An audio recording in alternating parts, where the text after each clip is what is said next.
Probablemente fue después de medianoche cuando comenzó la tormenta.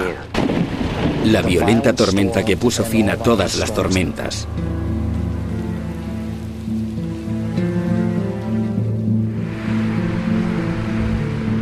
...6 de junio de 1980. Un empleado de Rose Automotive llega al trabajo esperando una jornada normal. Su jefe, el dueño, Bruce Rose, siempre está allí para recibirle. Bruce Rose era un animal de costumbres. Todas las mañanas el negocio estaba abierto, la caja registradora también. Pero ese día, las cosas eran muy distintas. El negocio no estaba abierto y no había efectivo en la caja. Marca el número de la casa de su jefe y habla con el hijo de 15 años de Bruce Rose, Billy. Dijo, estoy en la gasolinera, tu padre no está aquí y necesito la llave de la caja fuerte. ¿Puedo acercarme a vuestra casa a buscarla? No os molestaré para nada. Y Billy le dijo, espere un momento, y dejó el teléfono. Más o menos un minuto después, oyó gritos. 9, emergencia. Me llamo Billy Rose. A mis padres los han matado en su cama. ¿Dónde vives? En el 2057 de la avenida North Milwaukee.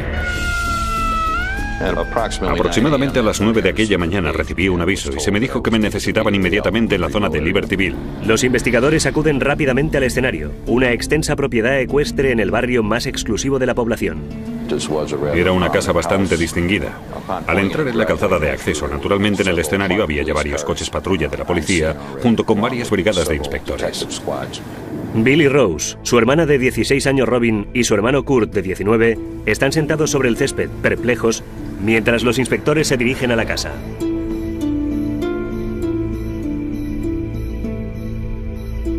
El escenario del crimen se encuentra en el sector más septentrional de la casa, donde se halla el dormitorio principal. Y cuando llegan al dormitorio principal encuentran al señor y la señora Rose. El señor Rose llevaba una camiseta y unos boxers, la señora Rose un camisón. La madre presentaba una herida de escopeta en la cabeza. El padre también había recibido un impacto de escopeta en un lado de la cara. También había sido aporreado varias veces en la zona de la cabeza y además apuñalado 7 veces en el corazón. Era un crimen muy atroz. Sin duda alguna, cualquier investigador con alguna experiencia en observar este tipo de escenarios de crímenes, una de las primeras cosas que diría sería: quien quiera que haya hecho esto tenía una tonelada de odio. Cuando los hijos son interrogados, no pueden imaginar quién habría querido ver a sus padres muertos. Y desgraciadamente, ninguno de ellos había visto u oído nada inusual la noche anterior. El joven Billy dijo a la policía que su madre había estado por la tarde con las señoras para jugar al bridge y que su padre había trabajado hasta tarde y se había ido directo a la cama. Billy dio las buenas noches a su madre y se fue a su habitación, pero lo que empezaba como una tranquila velada pronto se convertiría en algo ominoso. Todo el mundo hablaba de la violentísima tormenta de rayos y truenos que hubo esa noche. Al describirla, decían que los truenos eran tan frecuentes, se oían tan a menudo, que aunque hubiera habido disparos de escopeta, aunque hubiera habido alguien fuera cazando, no se habrían oído a causa del constante ruido. Kurt, que vivía en la cochera, a unos cientos de metros de la residencia principal, no había visto a sus padres esa noche. En cuanto a Robin, había vuelto a casa tarde, porque había asistido a un baile en su escuela, la prestigiosa academia de Lake Forest. Abandonó el baile sobre las 11:30, procedió a acompañar a su amiga a casa y después condujo de regreso hasta su residencia para pasar el resto de la noche. Fue directamente a su dormitorio y no oyó nada hasta que sonó el teléfono a la mañana siguiente. Y aunque no hay signos de que se forzara la entrada, los hijos Rose admiten que a menudo dejan la puerta principal sin el pestillo corrido. Los técnicos del escenario del crimen empiezan a procesar la mansión en busca de pistas. Había un increíble volumen de trabajo que había que realizar dentro del escenario inicial. Teníamos entre manos una casa inmensa que había que inspeccionar y examinar. Era una casa estilo rancho, de 2 plantas, que tenía una piscina interior, todas las comodidades, pero una distribución muy poco corriente. Arriba se encontraron en diversas habitaciones paneles falsos que conducían a pasillos ocultos que conectaban partes de la casa, y se podía ir a un extremo a otro de la casa. Los policías se dan cuenta de que un intruso podía haberse colado dentro de la casa y recorrerla sin ser detectado, escondiéndose durante horas. Recuerdo haber entrado en aquellos paneles y de hecho es una vía de acceso para técnicos de servicio, para realizar reparaciones de fontanería. La verdad es que era algo extraño. Bajo la piscina interior, otro espacio secreto se puede recorrer a rastras. Abarcaba toda la longitud de la casa, hasta el punto de que enviamos investigadores a recorrer reptando ese espacio con cables extensibles y focos de mano, y literalmente desaparecieron en la oscuridad. Determinan que el bolso y el joyero de Darlene Rose han desaparecido. En el pasillo hacen un descubrimiento aún más inquietante. El padre era cazador, poseía muchas armas y munición, y esas armas habían desaparecido. Recuerdo que empezaron a aparecer varios equipos de los noticiarios. La voz corre deprisa en casos como este. Todo el mundo conocía al señor y la señora Rose. Familia acomodada en apariencia, una típica familia americana. Y de repente Bruce y Darlene aparecen muertos. Había un sentimiento de desesperación y esa tensión que flota siempre en el aire inmediatamente después de un crimen violento. Especialmente en una zona como esta en la que la policía no está acostumbrada a escenarios de crímenes. Era insólito, era impactante y la policía parecía abrumada en aquel momento. Casi de inmediato corre el rumor de que quizá Bruce había hecho tratos comerciales dudosos con personas poco convenientes. Los inspectores tienen la esperanza de que los hijos Rose puedan arrojar algo de luz sobre la vida personal y profesional de su padre. Una de las cosas que nosotros como investigadores queríamos hacer era sacar de inmediato a los hijos del escenario del crimen y llevarlos a jefatura. El principal objetivo era tratar de entrevistar a esos chicos para intentar obtener antecedentes. Antes de que puedan finalizar su interrogatorio, a los inspectores les paran los pies. Los parientes habían llegado al escenario y cuando nos dimos cuenta, ya teníamos allí a los abogados que nos cerraron la puerta en las narices a los investigadores. Incluso con los mejores psicólogos que se puedan pagar con dinero, aquellos pobres chicos iban a quedar marcados de por vida. Y como iban a descubrir muy pronto los investigadores, en la familia Rose quizá existían problemas más profundos de lo que nadie esperaba.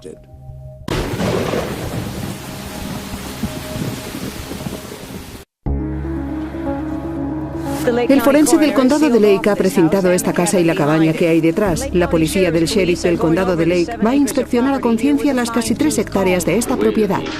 Opino que de la forma en que han sido tratados los cuerpos, tuvo que ser una persona con un odio extraordinario. Mamá y papá aparentemente estaban criando a 3 hijos sin problemas y de repente Bruce y Darlene aparecen muertos en la cama en plena noche. Eso es prácticamente todo lo que hace falta para generar un interés instantáneo en el público. Hubo muchos comentarios, era el tema de conversación, aparecía en todos los periódicos, pareja millonaria asesinada en su mansión. Ya era de por sí bastante horrible que se hubiera asesinado a 2 personas en su propia cama en plena noche, pero el hecho de que fueran 2 personas conocidas por todos lo hacía aún más personal. Era como sacado de una película de terror. Y el asesino andaba aún suelto, contando con la colección de armas de Bruce y un inmenso arsenal de municiones y una aparente afición a la sangre. Dudo que alguien en el pueblo pudiera dormir muy profundamente en aquella época.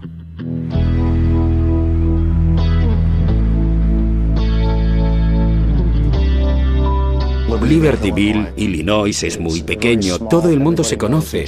Yo y otros conocíamos a la familia Rose. Bruce Rose era un hombre de negocios, tenía un buen número de establecimientos. Si tenías un coche, lo más probable era que entraras en contacto con los Rose. Bruce aún trabajaba todos los días. Los cuerpos fueron descubiertos porque eran las 6 de la mañana y Bruce aún no había llegado a la gasolinera. No sé si habrá muchos hombres acaudalados que continúan yendo a trabajar a las 6 de la mañana, pero Bruce era uno de ellos. En la década de 1950, recién salido del instituto de Libertyville, Bruce Rose conoció a Darlene Stenland y se enamoró de ella. Compró su primera gasolinera y la pareja trabajó noche y día para construir no solo un negocio próspero, sino además una familia. En la década de 1970, sus esfuerzos habían dado fruto. Los Rose figuraban entre las familias más pudientes de Libertyville. Trasladaron a sus 3 hijos pequeños a una mansión de 13 habitaciones, en un terreno de unas 3 hectáreas, con establos y una casita para invitados. El tamaño global de la casa sola, el hecho de que hubiera una piscina exterior, una piscina interior, la casa independiente para invitados, era gente muy adinerada. Bruce y Darlene colmaban a sus hijos de las mejores cosas. Tenían de todo. Quiero decir que tenían ponis, sillas de montar, caballos, un establo, un quad y todos los juguetes que uno puede imaginar en un tipo de familia tan adinerada. Darlene era una madre ama de casa, pero iba a sus partidas de bridge, iba a sus partidos de tenis. Rose era un hombre de negocios muy próspero, no solo en Libertyville, sino en todo el condado de Lake. Ganaba mucho dinero, empleaba a mucha gente. Llevaban una vida privilegiada. Los hijos conducían coches caros, iban a buenas escuelas, y los Rose proyectaban una imagen de nuevos ricos. Pero Bruce siempre estaba intentando ampliar su imperio. Sus amigos dicen que había comenzado a buscar nuevas aventuras empresariales y que quizás se había endeudado demasiado. Supuestamente Bruce tenía dinero invertido en un par de empresas distintas. Estaba metido en cosas como la televisión por cable, que en aquellos tiempos era relativamente nueva. El hecho de que estuviera dispuesto a correr riesgos hacía que se comentara que quizá se había asociado con alguien y que posiblemente aquello había sido un asesinato por encargo. Existía la teoría de que el señor Rose se había involucrado en una transacción en la que participaba la mafia y que quizá ese negocio había salido mal. Pero después de interrogar a varios de los amigos más íntimos de Bruce y Darlene, los investigadores descubren que tal vez existían problemas más graves dentro de la mansión Rose. Exteriormente, se trataba de una familia próspera, con unos hijos atractivos, un padre con éxito en los negocios, escuelas para gente de bien. Pero era evidente que había consumo de drogas, había armas en la casa, habían fiestas frecuentes. La familia Rose no era lo que aparentaba ser. Era una de esas familias que se podrían definir perfectamente como disfuncionales. Era una familia que lo tenía todo y sin embargo no tenía nada. El amor y la proximidad parecían no existir. La relación con Kurt parecía particularmente tensa. Kurt y la familia no tenían los mismos puntos de vista. Él tenía fama de ser muy aficionado a las juergas y de estar un poco metido en las drogas. A Kurt hasta se le ofreció dinero para que se alistara en el ejército, pero él se negó a hacerlo. No tenía ningún empleo remunerado. Los policías supieron que Bruce y Darlene estaban hartos de esa falta de objetivos y le prohibieron vivir en la casa. Había sido enviado a una cochera que había en la propiedad y su suministro eléctrico era un cable de casi 200 metros conectado a la casa principal. Solo se le permitía entrar en la casa cuando sus padres estaban en ella. Pero mientras Kurt no hacía nada bien, Robin no hacía nada mal. Robin se movía en un ambiente de escuela privada, la flor y nata de la sociedad. Era la niña de papá, eso era incuestionable. Se le otorgaba toda la atención que los chicos no recibían. Y el pobre Billy a menudo se perdía a la sombra de sus hermanos mayores. Antes de los asesinatos, Bill iba a una escuela alternativa de conducta. Y cuando la burbuja estalló, lo que apareció fue la imagen de que los Rose no eran una familia feliz y que ya había habido problemas antes. La apariencia de que esta familia era tan próspera, tan feliz y tan bien adaptada se hizo añicos. La policía había buscado por todas partes a un posible maleante, de los mafiosos de Chicago a los empleados de las gasolineras de Bruce. Ahora les quedaba preguntarse si el verdadero enemigo había estado viviendo todo el tiempo delante de las narices de la pareja.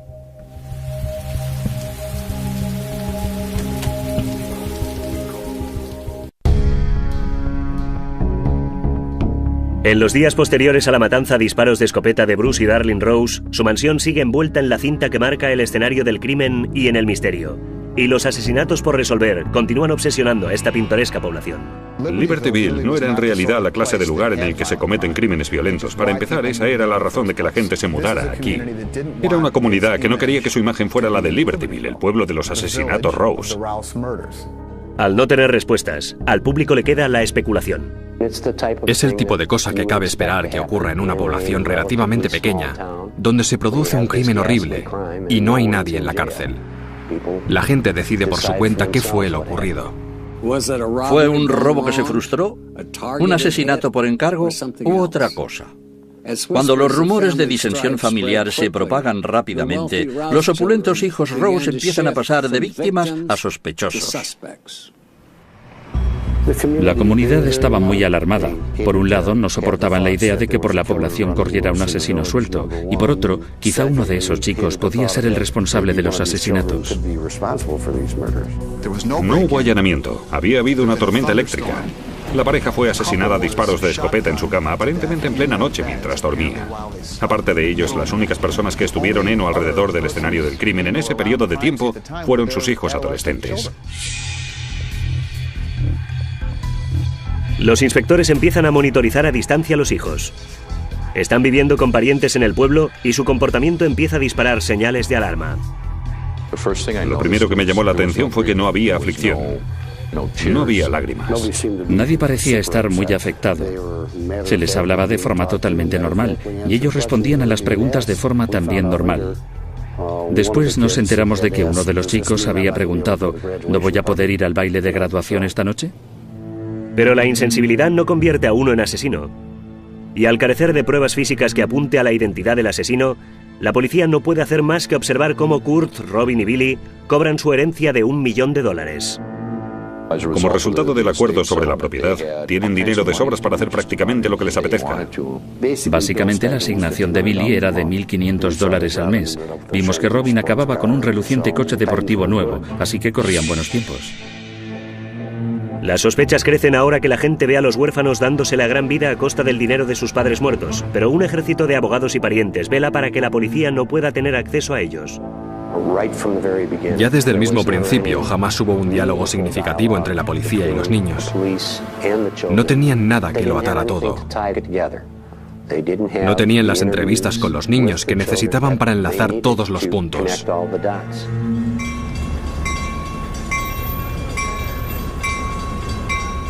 Hasta que, 2 meses después de los crímenes, el hijo menor, Billy, tiende la mano a los investigadores. En agosto de 1980, Bill quiso hablar con nosotros para ver si podía colaborar en la investigación. Nos pidió que lleváramos las fotos del escenario del crimen. A nosotros, aquello nos pareció muy insólito, muy interesante. Y el agente dijo: son fotografías muy violentas, no creo que te convenga verlas, Billy. Y Billy dijo: no, les echaré una ojeada. Veremos si puedo ayudarles en esta investigación. Cuando Billy examina las fotos, los investigadores le examinan a él.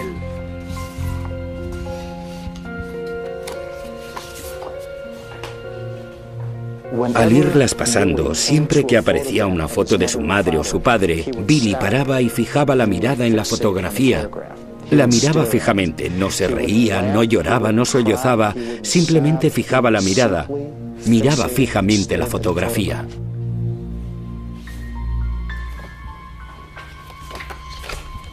Después decía: ¿ven? En ese sillón que hay junto a la cama de mi madre falta su bolso, no está en el sillón. Si se fijan en esa cómoda de ahí, falta el joyero de mi madre. Para nosotros era bastante evidente que quería desviar nuestra atención de la familia y que nos centráramos en un intruso, pero no mordimos el anzuelo.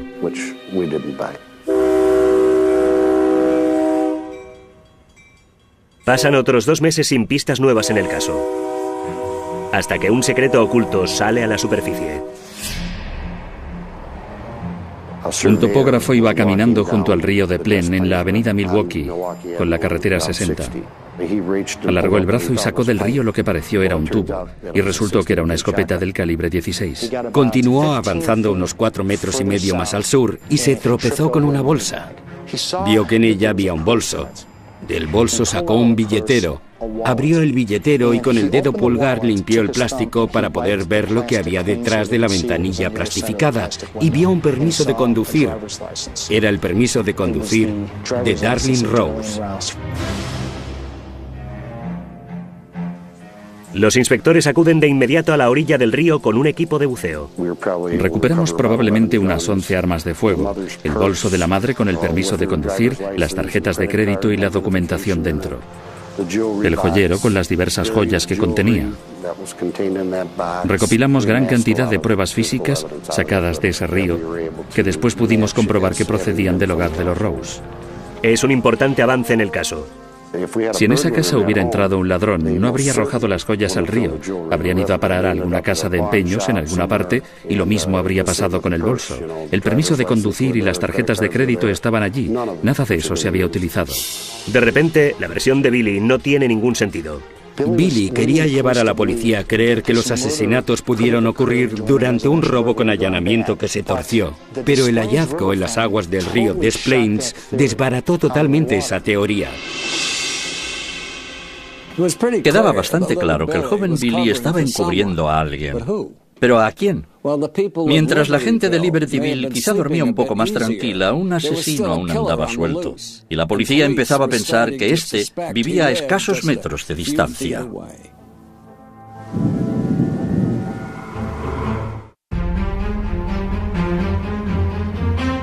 Con el descubrimiento en el fondo del río de los desaparecidos objetos de valor de los Rose, la policía sospecha cada vez más que los asesinatos fueron obra de alguien de la casa.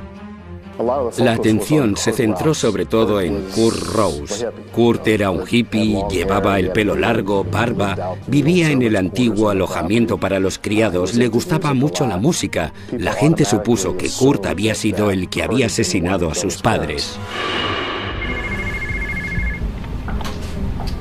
Hasta que los inspectores reciben una llamada de una universidad de Iowa, donde estudia la exnovia de Kurt. La policía descubre allí que Kurt había solicitado un permiso de armas y había sido visto posteriormente acechando a su ex. Desapareció antes de que la policía del campus pudiera capturarle. Cuando los inspectores se dirigen a Iowa para interrogar a la ex, esta dice que Kurt nunca había hablado de los asesinatos. Con su enmarañado pelo y su mirada perdida, Kurt tenía un cierto aire de miembro de la familia Manson. Pero los investigadores no tenían ninguna evidencia contundente que indicara que el supuesto acechador fuera el asesino. La única esperanza era lograr que uno de sus hermanos hablara. Creíamos que existía algún modo de llegar hasta alguno de esos chavales. Tenía que ser a través de Robin. Robin había proporcionado indicios de que creía que posiblemente su hermano estaba implicado en el asesinato de sus padres. Pero esa fue toda la información que se proporcionó. Ni el motivo por el que lo creía, ni información específica alguna sobre por qué creía que había sido obra de su hermano. Creíamos que, como mínimo, quizá Robin tenía algún conocimiento de algo. O bien llegó a casa y lo pilló infraganti. O lo sorprendió tal vez llevándose las armas, o tal vez el joyero en el vehículo del padre. La oficina del fiscal del estado se puso a trabajar en el intento de otorgar posiblemente la inmunidad a Robin Rose, ahora que compareciera y testificara ante un gran jurado. Pero días antes de la prevista reunión de Robin con la policía, el caso da un imborrable y trágico giro. Robin conducía su vehículo por una carretera resbaladiza en Racine, Wisconsin. Perdió el control de ese vehículo y chocó de lleno con una farola. Sufrió varias lesiones craneales y falleció. Empiezan a correr rumores de que iba a relatar a las autoridades lo que había sucedido. Todo el mundo piensa que el malo es Kurt, que pudo manipular el coche de Robin para causarle la muerte. Eso para nosotros fue un gran revés, porque hasta ese momento todas las pistas se habían secado. Cualquier información que nos había llegado, fueran registros telefónicos o informes de laboratorio criminológico, sencillamente no generaba más información nueva que pudiéramos conseguir. Los inspectores ya no tienen más remedio que aparcar el caso. Las sospechas no originan detenciones, las pruebas sí. Y en este caso las pruebas simplemente no existían. Pero el caso continúa obsesionando a los investigadores. He llevado este caso encima toda mi vida. Ha sido como una espina que te va pinchando constantemente. Algo de lo que no puedes deshacerte. No te rindes. No lo dejas. No lo dejas nunca. Esperas y a veces ese juego de la espera dura un poco más. Durante años, los inspectores siguen la pista de los dos jóvenes. Billy se dirige al sur, a Key West, Florida, mientras que Kurt pone rumbo a California, bajo una nube de sospecha. Kurt sigue viviendo en su pequeño mundo de ácido, rock and roll y consumo de droga. Al principio parecía que Billy había dejado atrás su turbulento pasado. Había heredado mucho dinero de sus padres, se había casado, aprendido un oficio, era carpintero, pagó $100,000 por una casa en Petronia Street, en Key West, y otros 90,000 más para la reforma. Pero lentamente, la vida de Billy empezó a desenmarañarse. Acabó divorciándose, gastándose todo el dinero. Vivía en una vieja barcaza anclada frente a Key West, en una cabaña de desechos de material de construcción. Nada que ver con la mansión Rose, la chabola flotante pasó a ser el dulce hogar de Billy y acogía a otros vagabundos. La chabola en la que vivían era como una cabañita improvisada, mediría tal vez 2,5 metros por 3. Cuando tenían que hacer sus necesidades, las hacían por la borda de esa casa improvisada. No tenía dinero, robaba en las tiendas para subsistir, consumía todo el alcohol y las drogas que podía. Y en 1995, 15 años después de los asesinatos de Bruce y Darlene Rose, los investigadores reciben una llamada telefónica de un inspector de Key West. Supe que se trataba de Billy.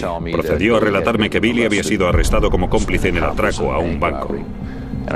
Creo que posiblemente fueron 2 atracos a bancos que se habían producido en Key West y que Billy en aquel momento estaba encerrado en la cárcel del condado de Monroe. Lo consideramos una oportunidad de ir hasta allí e interrogar a todos los que habían entrado en contacto con Billy y hablar con él en algún momento.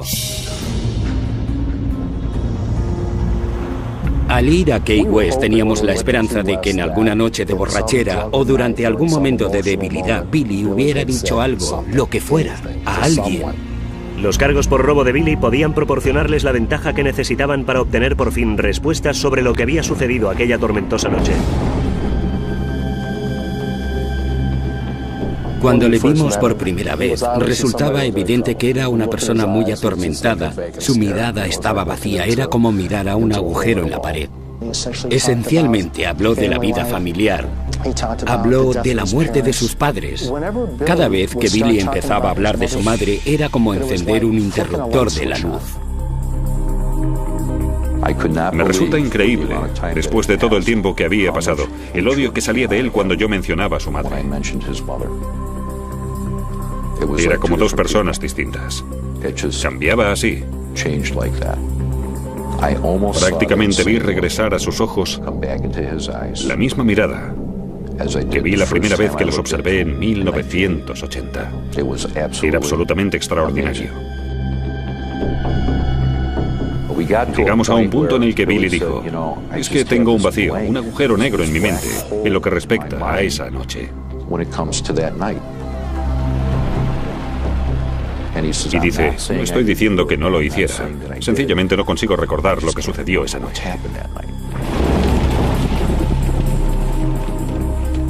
La investigación llega a un punto muerto, pero los inspectores se niegan a rendirse. Cuando Billy y su escolta salían de la cárcel, acabaron encontrándose frente a la puerta de la sala de interrogatorios. Y Chuck le dijo a Billy, sé que llevas 15 años atormentado. Estos últimos días hemos hablado mucho los dos. Y sé que te gustaría dejar esos demonios atrás. Y luego dijo, yo disparé a mi padre. El corazón revelador de Billy por fin había podido con él. Tras todos esos años, estaba a punto de ofrecer a la policía un relato paso a paso de lo que sucedió realmente en casa de los Rose aquella oscura y tormentosa noche. Después de 15 años de silencio, Billy Rose pasma a los investigadores con una confesión directa. Cuando Billy dijo, yo lo hice, yo maté a mis padres, Chuck sintió como literalmente se caía de espaldas. Fue una locura. Coged esas cámaras en marcha, captemos a ese tío ahora que quiere hablar. Voy a hacerte retroceder a la noche del 5 de junio de 1980. En aquella época tenías 15 años. Sí. La historia que les cuenta es una historia de resentimiento, desaprobación y rabia inducida por la droga.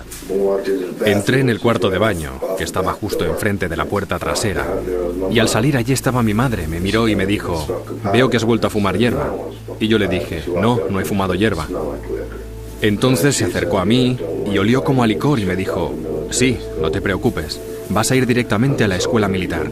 Estoy hasta las narices, vas a ser igual que tu puto hermano, maldito imbécil. ¿Y qué respondiste a tu madre? Le dije, no dices más que chorradas, no eres más que una maldita zorra. Lo único que te preocupa es tener tú las cosas más fáciles, echarme de tu vida. El problema de Bill no era con su padre, su problema era con su madre. Y planteándolo de una forma sencilla, en palabras suyas, constantemente lo regañaba. Según ella, no hacía nada bien. Yo pensaba, estoy harto de tanta chorrada, tío. Tengo que largarme de aquí o sacarlos a ellos de mi vida. Una de dos. Ya no podía más. Se me trataba injustamente. No se me demostraba amor. Las únicas ocasiones en las que se me tenía en cuenta en esa familia era cuando mi madre me gritaba y me decía que no iba a hacer nada en la vida. Incluso añadía el comentario: vas a acabar como tu hermano Kurt, un don nadie. Y él dice: estoy harto, no puedo soportarlo más. Bien, ¿y entonces qué decidiste? Decidí que iba a librarme de mi madre. Fue al armario que había junto a su habitación, donde su padre guardaba las escopetas y los rifles. Dijo que sacó una escopeta, que volvió y que se sentó en su cuarto a limpiar los cañones de la escopeta.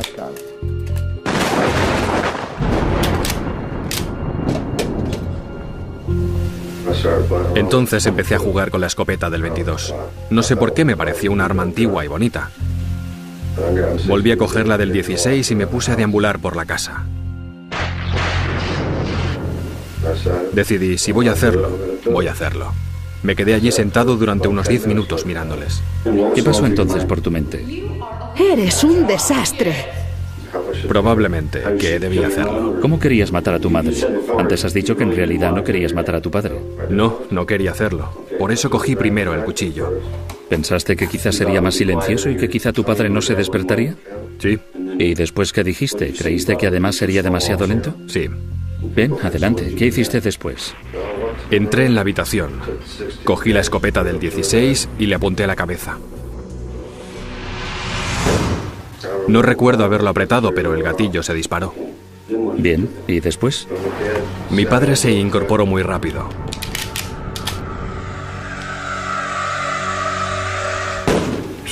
El gatillo volvió a dispararse. No fue un disparo muy bueno, solo pasó rozándolo más o menos. Corrí hacia el otro lado de la habitación y me puse a golpearle con la culata de la puta escopeta. No sé cuántas veces le di, le golpeé en la cabeza y no hizo efecto. Aún estaba... No quería tenerlo allí sufriendo. Así que cogí el puto cuchillo y lo apuñalé hasta que dejó de moverse.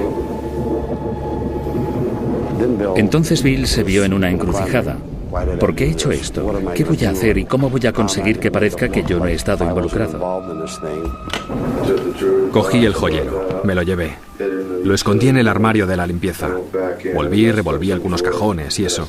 Vi su bolso, lo cogí y me quedé con un puñado de tarjetas de crédito. ¿Qué pensabas hacer? No lo sé, tío. Estaba pensando que cogería las tarjetas de crédito y que saldría del puto estado. Billy cogió el coche de su padre y salió a toda velocidad hacia los límites de la población. Después, al acercarse al río de Plen, en la 21 con la 60, estaba lloviendo, una lluvia violenta. Así que Bill aparca el coche junto a la carretera, por encima del río, sale del coche, baja y echa una ojeada al río. Después hace 2 o 3 viajes y arroja todo lo que se ha llevado de la casa. Las escopetas, las municiones, el bolso, la ropa, el joyero. Lo lanza todo al río. No lo recuerdo exactamente. Sé que estaba pensando en la puerta principal. Sé que estaba pensando, ¿por qué he hecho esto, tío? ¿Por qué coño lo he hecho? Se subió al coche y se puso a conducir. Llegó a la 94 e iba pensando, voy a marcharme. Y a medida que iba conduciendo, se iba diciendo a sí mismo, esto no va a tener muy buena pinta, mis padres aparecen muertos en la cama y uno de sus hijos sale del estado. Y entonces decidió dar media vuelta y dirigirse de nuevo al norte, de regreso a Libertyville y a su casa.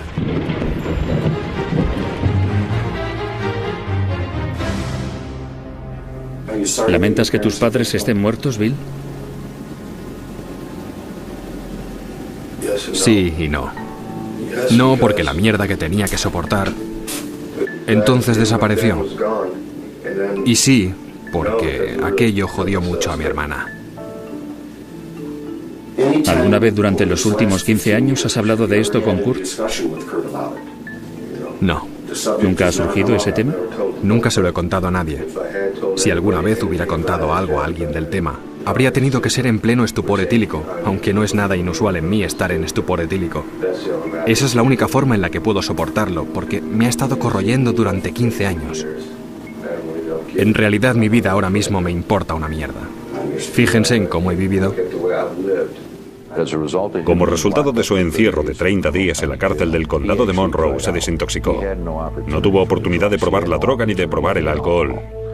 De lo que sí tuvo la oportunidad, puede hacer frente ya a su culpa. Pero ¿cuánto se puede llegar a beber, joder? No sabría decirle lo mucho que he bebido en estos 15 años. Todo lo que me ha caído en las manos. Cuando estás acostumbrado a vivir en un estado permanente de embriaguez y drogadicción, pasar a la abstinencia total puede suponer un brusco despertar. Para la mayoría de la gente es una lucha diaria, pero al principio Billy parecía extrañamente en paz. Estaba dispuesto a volver y enfrentarse a las consecuencias. Estábamos en Key West, volamos hasta Miami. Llevamos a Bill en el coche durante un recorrido de unos 250 kilómetros. Su actitud era relajada, contaba chistes, a veces hacía bromas. Dijo, oye Chuck, ¿puedo conducir? Era como si le hubieran quitado el peso del mundo de encima. Pero la policía no puede cantar victoria. Cuando sabes que has obtenido una confesión, una de las cosas que la defensa va a atacar enseguida es cómo se ha conseguido esa confesión. Sabes que te espera una paliza, pero teníamos una gran confianza en que saldríamos con un alegato de culpabilidad. Pero cuando Billy consigue abogados, queda claro que no tiene intención de rendirse sin hacer ruido. La defensa basó su argumento en la idea de que la confesión se obtuvo por coacción. Creían que el largo historial de drogadicción de Billy lo convertía en un candidato débil ante el interrogatorio policial y que al final accedió a decir algo que no era cierto. La defensa intentó dar la vuelta entera a este caso y sugirió que Kurt, el hijo mayor, fue el que había cometido el crimen. El mocoso que Billy llevaba dentro estaba asomando su fea cabeza. Tras echar la culpa a sus padres por provocarle una ira fatal, Billy decidió que intentaría machacar a su hermano. Todo el mundo en el pueblo se preparaba para el enfrentamiento decisivo.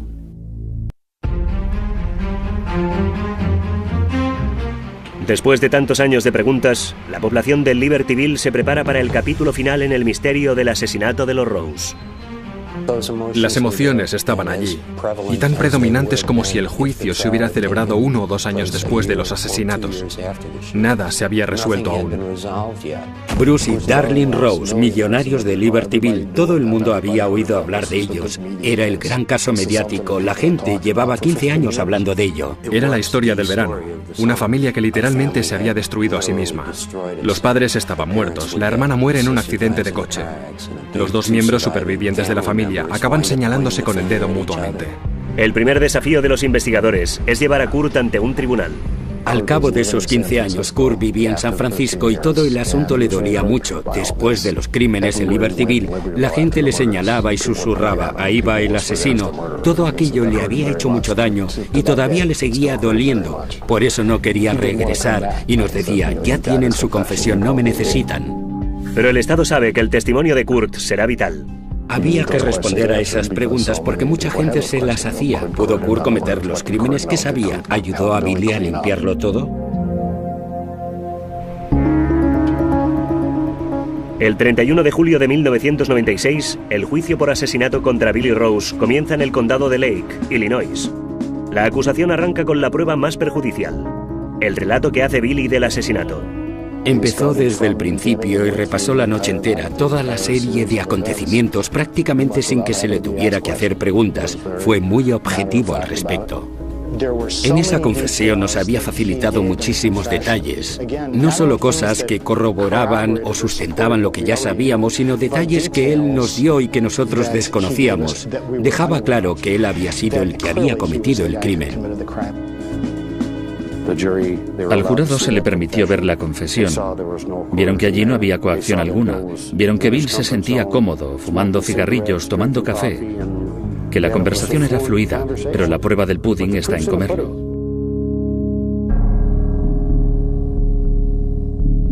Después a Kurt Rose le toca encararse con su hermano menor. Todo el mundo se pregunta si se volverán las tornas. Todos rumoreaban que Kurt era el malo, que Kurt era el hombre lobo que había matado a sus padres. Cuando Kurt entró en la sala del tribunal, fue la primera vez que ambos posaron la mirada el uno en el otro en más de 10 años. Y Kurt avanzó hasta la mesa de la defensa y apoyó la mano sobre el hombro de Billy. La defensa pinta a Kurt como el adolescente holgazán que había sido exiliado del hogar y que estaba en guerra con sus padres. Pero al final, su lloroso testimonio lo que hace es ayudar a la acusación. La defensa intenta que Kurt parezca el asesino y permite que a su hermano lo linchen a base de cargos criminales. Kurt se siente desamparado. Billy jamás le dijo que había matado a sus padres, pero Kurt lo sabía. Pensaba, yo no fui, seguramente Robin tampoco, probablemente fue Billy. Mientras los abogados argumentaban delante del juez, Kurt se quedó allí sentado solo, miró hacia el extremo del estrado de los testigos y vio una foto de su hermana. La cogió y se la acercó al pecho. Contempló la foto y empezó a sollozar. Fue, yo creo, un momento que probablemente dijo más cosas al jurado sobre Kurt Rose y la clase de persona que era que cualquier otra cosa que yo hubiera podido contar al jurado.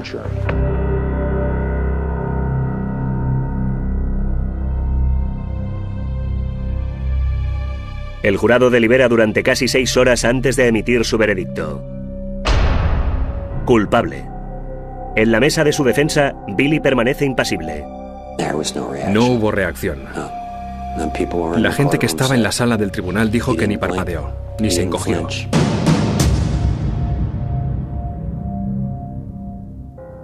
El ambiente en la sala del tribunal y en la pequeña población de Libertyville es igualmente sombrío.